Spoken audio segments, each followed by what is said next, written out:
Hello everybody, and welcome back to another episode of our Terraria Let's Play.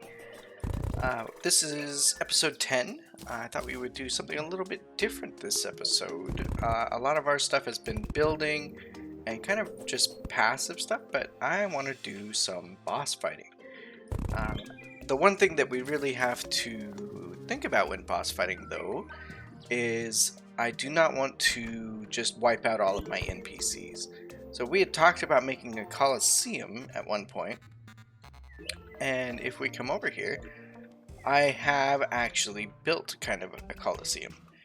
Another thing that I like to build in my worlds for Terraria are graveyards to keep track of how many deaths we have, and as we get into bossing, that's going to be more and more relevant. So we come over here. I've done quite a bit of terraforming.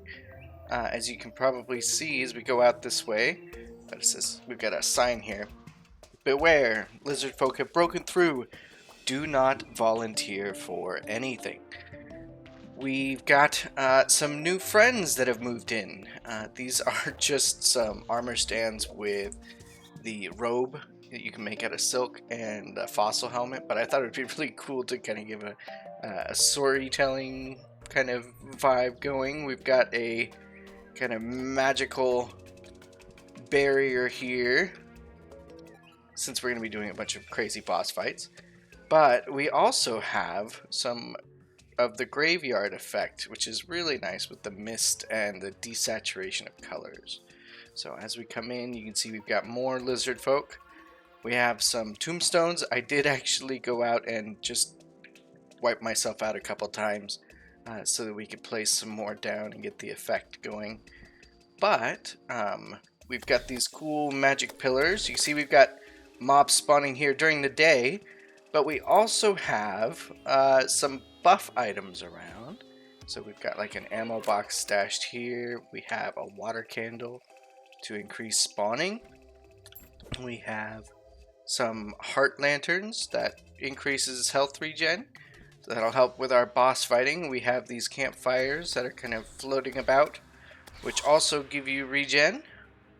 And we have these bast statues that we got from the desert, which actually increases your defense by 5. So we are sitting pretty at 38 defense without even buffing at the moment. But if we come through here, we can see that we've got a couple more lizard folk here chilling with a drink and their little table there. We've got some more kind of magic leaking out of these pillars. And we've got a grindstone, which, let's see, we've got sharpened from the grindstone, which allows our melee weapons to have armor penetration. And then we have the ammo box over here that gives us the 20% chance to not consume ammo. So as we come further through, you can see we've kind of got magic leaking into the ground, and we've got our kind of head lizard man at the head of the, well, I just said head, ha, at the top of the hill here, and we've got a nice portal, and this is made using the gemstone glass. I think you use your like sapphires and stuff for the purple, but if we come this way, this guy's got the fossil helmet, the robe, and the winter cape. That would be cool. I do really like how all this turned out. We've got some nice big old boulders in the background over here. And we've continued the terraforming down into this cave to add some more of a backdrop. I really wish there was more I could do behind fences and things like that without it still having the holes and everything. But once we get activated blocks, I think it'll make things a little bit easier for decoration. But really liking how this turned out for our arena. So we are probably going to have to hang out here until nightfall to do our boss fighting. So I'm going to go grab some more buff stuff. I did want to just show this off while we have some daylight. So I'll grab some potions. I'll grab maybe some different weapons to try out for our boss fighting, just to kind of experiment and see what all we get for loot. I'm mainly just trying to get a little bit of a stockpile of cash and some more demonite ore, which I believe you get from each loot bag that comes through. That way we can use it to build some more stuff with, because I actually really like how it glows. And we might be doing some stuff in some other biomes here shortly. We do need to get more houses made again, but like I say, we're gonna maybe take a break from building in this episode just to kind of change things up a bit. So I will be back when we are at nighttime and we will get to some boss fighting.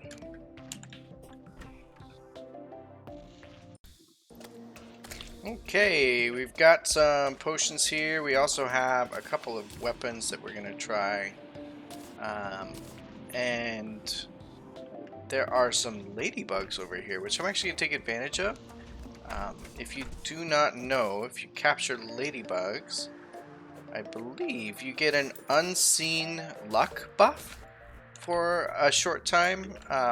There are things like gnomes that give you a little boost to your luck, and catching ladybugs is another one.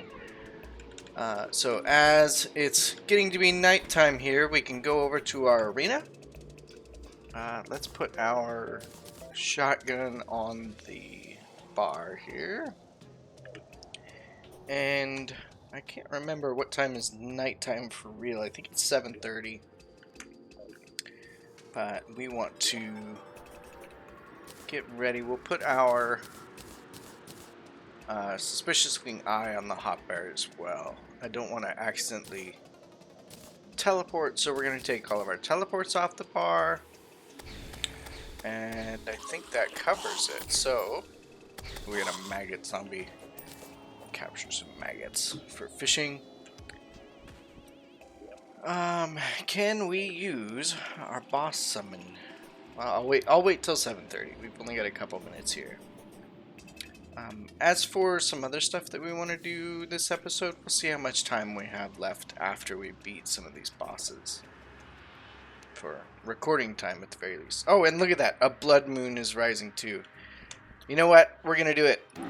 We're going to summon the boss and fight it on a blood moon.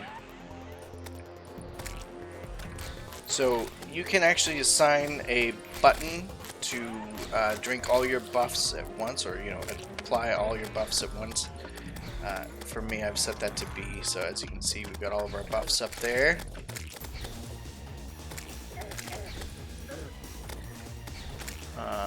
Let's see, we've got this going. Got our whip. Whip is really nice as it kind of hits all enemies in the area and directs our summon to attack it. Let's see how our shotgun does. I'm very limited on bullets because we still don't have our arms dealer. Dang, dude, that's a lot of damage. I really like that. We may look to get a range setup going, I think. We have our magic staff back at base. I didn't really want to use it. We've equipped our fossil greaves, which is the range set.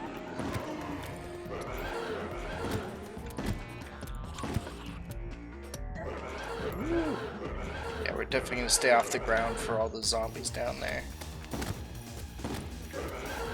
Take 10 damage per charge. You gotta love all that defense. Boom.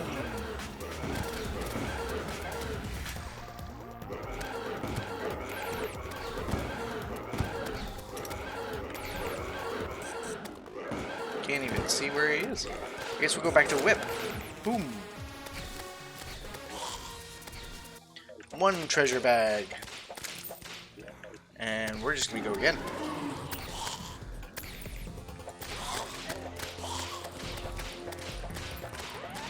The whip is very nice, actually.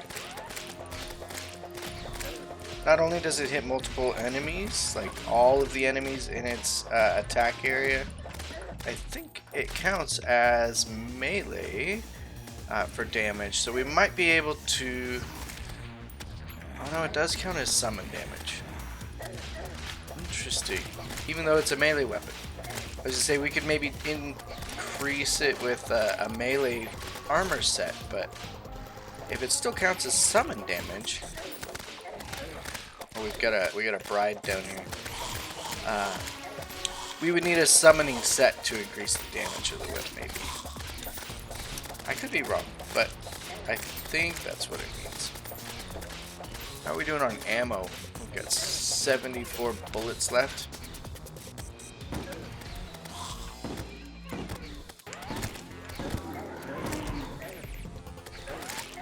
All these eyeballs.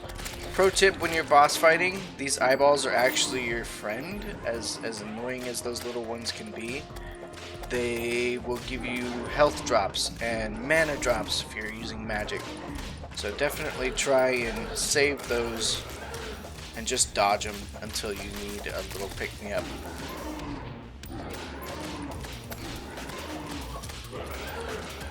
I really like how our arena is doing. This has been really nice. I think it's working great.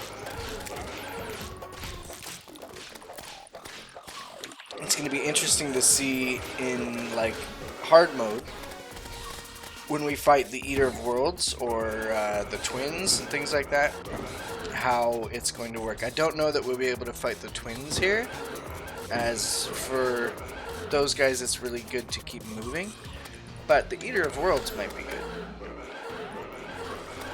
considering that you want kind of a good base of operations to kind of hide out and attack everything from. And go back to the whip.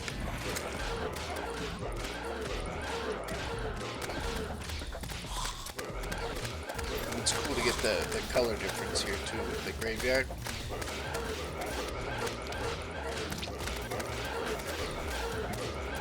Sir, calm down. Look at all these bad guys. Oh, we got a bloody tear. Doesn't that mean we can summon another blood moon, I think? Yeah, it summons the blood moon. Let's see, 12:30. I think we can do one more boss here.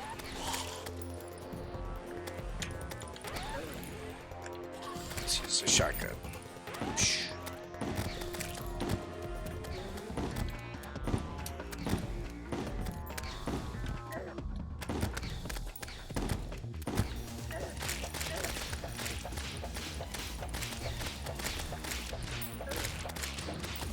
Can we beat it before 4:30 a.m.? Before daytime? I think we can. It's gonna really come down to how much we can hit him with all this jumping around.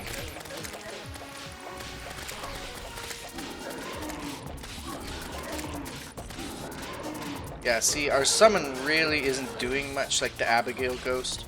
She's just focusing on zombies and things down there, even with our whip focus. So we're definitely going to look at a different fighting style, much as I love summons. Can't wait till I get the spider staff, because that one, at the very least, the spiders fly around and will stick on the bad guy and do crazy amounts of DPS, which is really nice. Let's go back to our shotgun and get some good damage. Just 2 in the morning. Boom! There we go. I think for the rest of the night we will farm blood moon enemies. See if we can get a piggy bank or a trough thing.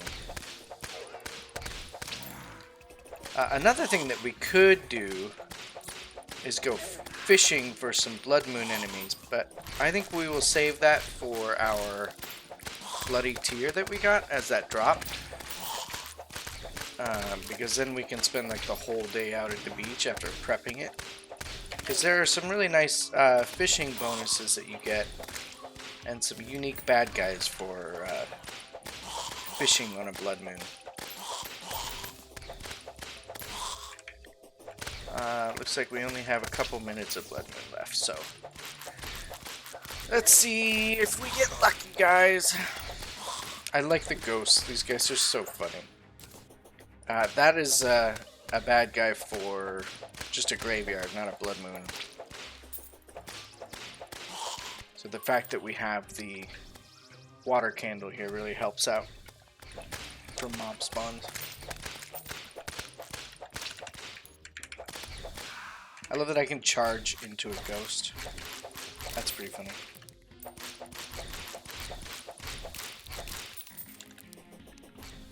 Ooh, let's see. We use our chakra.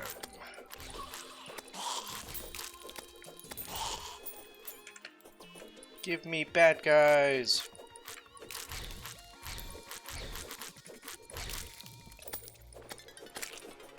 I think you have to get the trough from the walking blood moon bad guys. I don't think they drop from the drippers.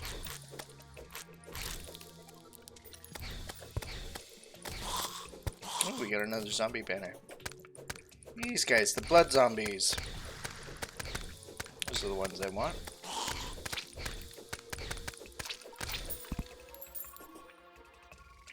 Oh, we got a raven down here. I really, really wish you could get the ravens as pets. I don't know if it's possible or not. Like maybe they're dropping the Halloween event or something. But those would definitely be really cool. Well, speaking of pets, let's get our pet back to visible. I turned him off because he was interfering with some terraforming. 5:06 a.m. Alright, I think Blood Moon is over.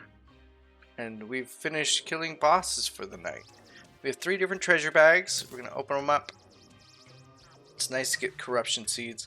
I don't know that you get anything other than demonite or corruption seeds and the Shield of Cthulhu from the boss. I think the only other thing that you could get might be the trophy. Yeah. Like we've got 37 gold, which is very nice. And then we can go sell some of these shields here. Ooh, we've got a traveling merchant. That's good timing. Let's go see what the merchant has for sale. Buddy, I will join you up here. Oh, a stopwatch. I think we need that as one of the items. Get rid of those. I do want to buy another cape. Maybe even 2 for maybe some of our lizard folk. We also need the extendo grip. That's very nice. I think I have everything else. Let's go ahead and sell. We don't want a zombie arm. I don't need the wedding stuff. Hasty. What is my shield? Wild. 1% melee speed. Oh, there's a menacing one. That's 4% damage flat. We're gonna trade that. And sell that one. Alright, so things we learned. Our boss fighting arena works awesome. And we definitely want to switch to a ranged weapon setup. So the next thing that we want to do is definitely see if we can build a house for our arms dealer. I don't know which biome they prefer. I have some ideas for building down kind of underwater here on the ocean side. If you didn't know, one of your sides could have one of these super long underwater kind of tunnels that go up, and I'd like to maybe see if we can get a pylon down there. That would be really cool, I think. I don't know if it still counts as ocean biome though, so that's a little tricky.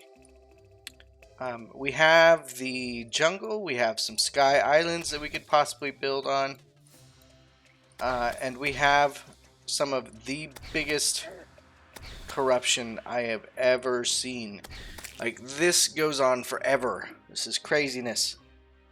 I really wish that you could actually have NPCs in the corruption. I think it would be a cool kind of themed challenge to build houses and stuff. But as you guys can see, we have a lot of different spheres that we can break to be to summon the Eater of Worlds. So that's definitely another boss that we want to get to here very soon. I think we have to do a little more prep for that, get a better weapon, and we'll see where we can go from there. I think that's all I have time for today. We've actually gotten a lot of work done that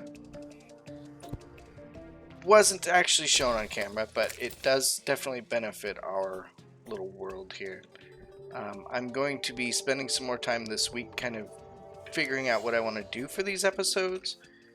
It's been a little tricky with my schedule and work lately, but I'm having fun just in my off time, chilling and relaxing. This month is year end for our office for the fiscal year, so a lot of that's falling on me for some heavy, stressful work. So gaming is definitely a really great break from that. If you guys like this build, go ahead and leave a comment down in the comment section there. Give a like on the video, and make sure you're subscribed, because we will definitely have some more content here soon. And you will want to hit that notification bell to see when it comes out.